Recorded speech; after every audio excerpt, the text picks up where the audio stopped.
Some would say River Rydell is a chosen one. Born with the ability to see monsters and travel to a terrifying spirit world called the Otherwoods, they have all the makings of a hero. After all, it's not like anyone actually believes River can do these things, or that anyone even believes monsters exist. So the way River sees it, best to keep their head down and ignore anything Otherwoods related. But the Otherwoods won't be ignored any longer. When River's friend and crush, Avery, is kidnapped and dragged into the Otherwoods by monsters, River has no choice but to confront the world they've seen only in their nightmares. But reality turns out to be more horrifying than they could have ever imagined. With just their cat for protection and a wayward teen spirit as their guide, River must face the monsters of the Otherwoods and their own fears to save Avery and become the hero they were unfortunately destined to be. My preview today is The Otherwoods by Justine, Pucella, Winans. River Rydell always knew they were destined for greatness, but they were very determined to make sure it didn't happen. There must have been some mistake anyway. River read a lot of books and played a lot of video games, so they knew the makings of a hero. Heroes were boys or girls who had many skills and few fears, who weren't afraid to answer the call of adventure.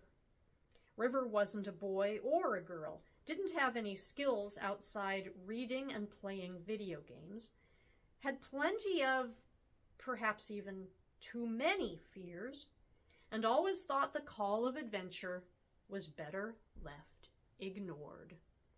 But for some almost funny and mostly rude reason, the Otherwoods chose River.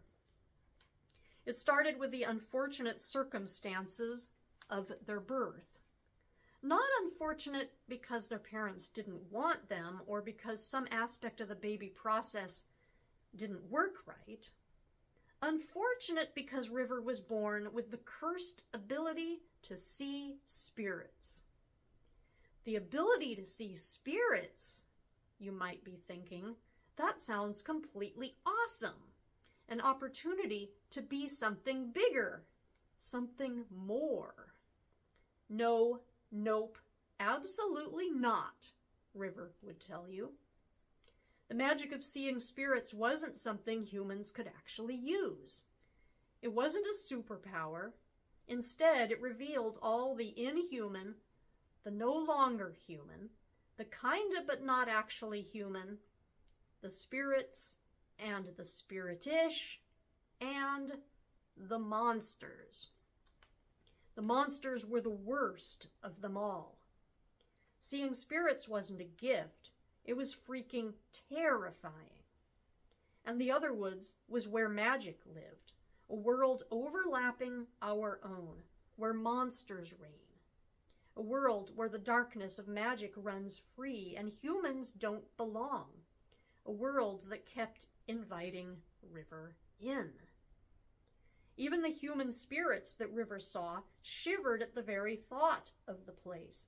They would cringe walking by River and spotting the portals that opened whenever River was around. "Don't go into the Otherwoods," they said. "Poor dear, the monsters will eat you up," they said. River pretended not to hear the spirits. Acknowledging them would only make things worse. But the words stayed with them. It certainly wasn't a good feeling to have even the dead pity you. The Otherwoods had started calling to River before they could remember, before they heard its name. The earliest invitation, a literal open gate that doubled as a portal. A little on the nose, but understandable as River was maybe 4 at the time and not very smart. They took one look past the white painted planks and into the foggy air and blood-splattered trees with branches bent like broken bones and said, "No, nope, absolutely not," in their 4-year-old, not very smart way, and turned in the other direction. Now River was 12 and a half and very smart, so the Otherwoods grew craftier. River had learned the warning signs of a possible portal: a glimmer in the air, a sudden shift of temperature, that odd little feeling that the familiar is no longer familiar, but something stomach-turning and strange. Honestly, it was better to avoid wooded areas altogether. Any bump in the night, moving shadow, scare fodder of any sort, all of it should be completely and totally ignored. There was no way to tell if it was just imagination or the Otherwoods calling. River did not want to take their chances. They didn't interact with spirits, human spirits, animal spirits, or spirits in between. Even if spirits weren't a trap or a portal, they were just as scary. Not as scary as monsters, though, because monsters could touch you if they knew you were looking. So while River had managed to avoid going into the Otherwoods all this time, they couldn't stop the Otherwoods from coming to them. Most people can't tell when things creep out of the dark Otherwoods and sneak into our world. A few hairs may rise on their arms, or a slight sinking feeling may settle in their gut, but most people wouldn't experience anything more than that. Despite their best efforts, River was not most people. River saw everything that slipped through and wished they didn't. It was like the monsters from the Otherwoods knew exactly how to find them, like they had some connection to River. And the connection felt stronger with some monsters than with others. Like Charles, the monster under River's bed. River always took a long time to shut off the little lamp at the side of their bed, and tonight was no different. They knew Charles would be there, waiting for them in the darkness, just as he had been ever since he first crawled into River's bedroom a few months ago. Most of the monsters left when River didn't give them attention, and River had learned the hard way not to. It was back in their years as a small child when they first saw a monster. It was a disgusting thing, some strange combination of a bird and a slug, with dripping tar-like feathers, squishy skin, and a razor-sharp beak.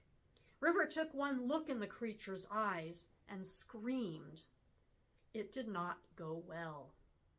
The monster tried to grab River's arm with slimy talons, and they were only saved when their mom came into the room and unknowingly stopped it by closing the window on its neck.